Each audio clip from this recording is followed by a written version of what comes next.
Haha, mouse works. Unreal, dude. It worked. Wow. There's the hard drives in the back.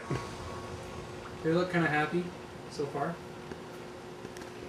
For all of you wondering why there's 4 drives in there, they're 80 gig SATA drives, pretty, you know, off-the-shelf Mac stores with, I think they had 8 mega cache apiece. Yeah. And I'm running 4 of them in a RAID 0. Probably not the best choice for this because of the reliability, but crap, what do you know? We're on. Let me see if the NIC is still connecting at gigabit. I'm shaking, dude. I'm like so nervous. Well, we tested it before. Yeah, but gigabit are good. Unreal. It really worked, Eric. Yeah. This is badass. A couple things I forgot to do for those of you trying this. I had to make do later.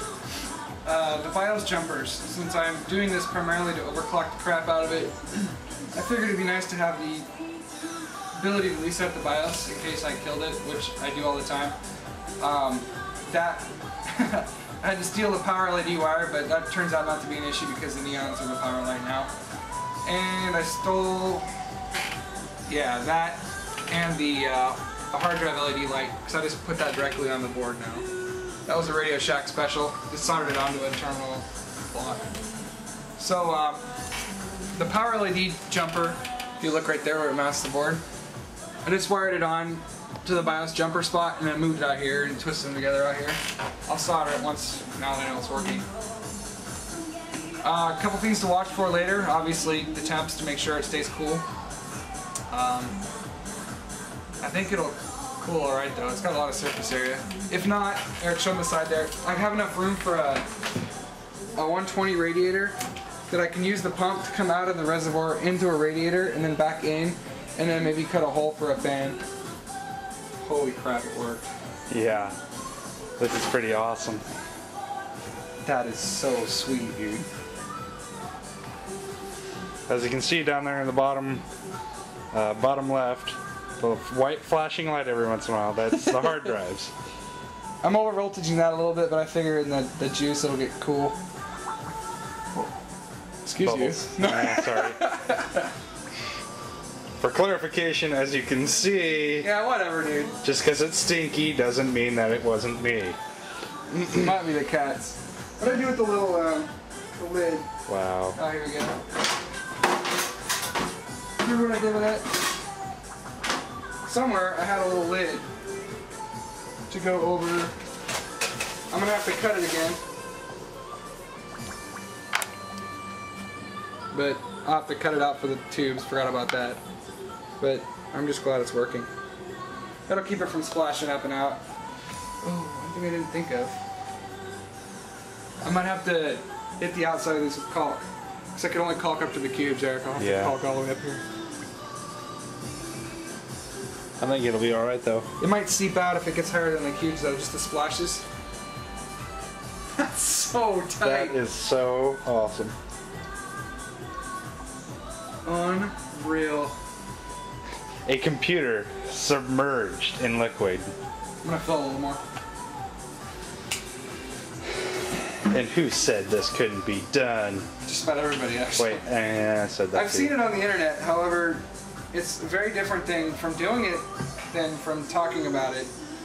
I started off with the idea of just making it easy, but then I saw a couple ones that were just done easy and it looked kind of half-assed and cheap.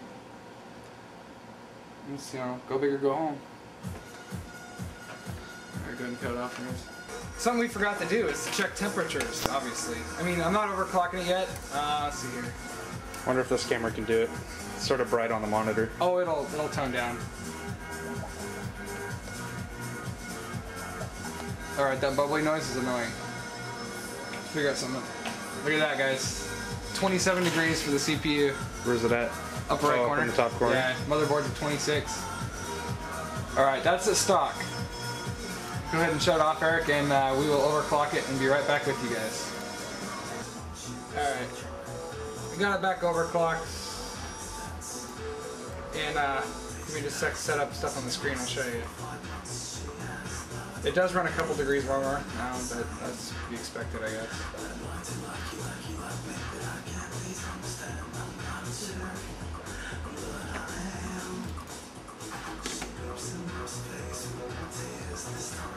Alright, basically, this is a 64, Athlon 64 3200. Normally runs at 2 gig, I'm running at 2.5, pretty mild overclock. The memory usually runs at 200 megahertz DDR to 400.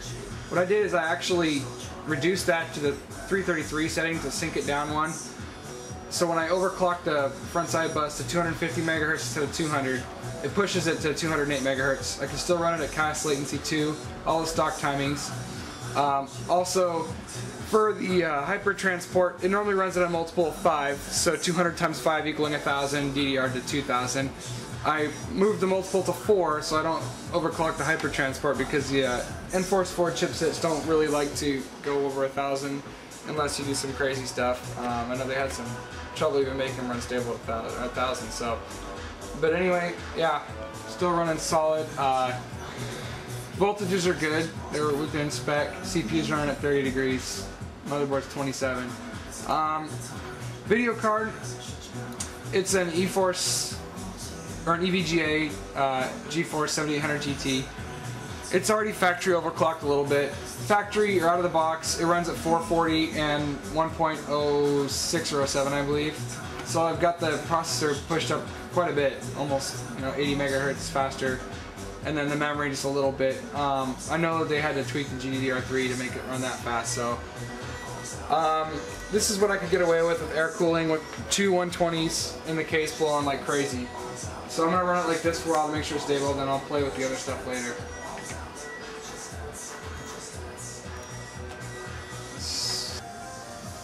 Alright, here I am trying to heat soak my system a little bit. Not bad.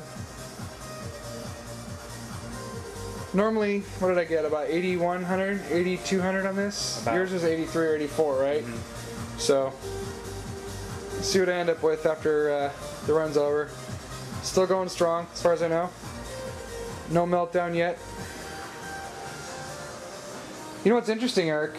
The distortion from the marbles went away because of the the liquid. They look clear again. Index of refraction of the glass is really similar to the oil, apparently. That's crazy. I didn't expect that. Alright, that's so cool looking. I'm going to unplug the bubbler for a little bit. I want to make sure it doesn't siphon back through into the... Might siphon back up into the bubbler. Well, there's a check valve actually, so it should be okay. Like there's a one-way valve. No, it does go higher, so unless it was fluid in there, it wouldn't siphon. It'll come all the way up to here and stop. Good to know though, because once you should be able to watch the oil seep into the hose. It's not even in it yet. I don't think it's going into the tube. Maybe the higher viscosity is working for me. Looks kind of boring without the bubbles. A little bit. These poor little fans, they're trying so hard, aren't they? It is getting a little cloudy though. Because of the air? I'm not sure if it's the air or if it's the just crap off the inside of the dust off of the board, because I sprayed it off but there was still some on it.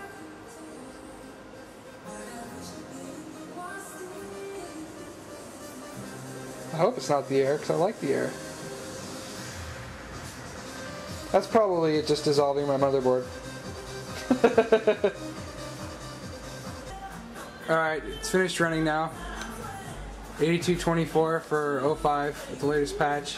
Not bad. I'm not sure why exactly, but it was 100 faster without any change from what I had it previously running air-cooled, so that's cool to know. Still happy going over there. It's a little cloudy, it's got me a little worried, but I'm not going to worry yet. I'm not sure what it is, but I'm sure it'll clear up. I shut off the bubbler thinking maybe, I don't know, maybe the bubbler has something to do with it. No idea.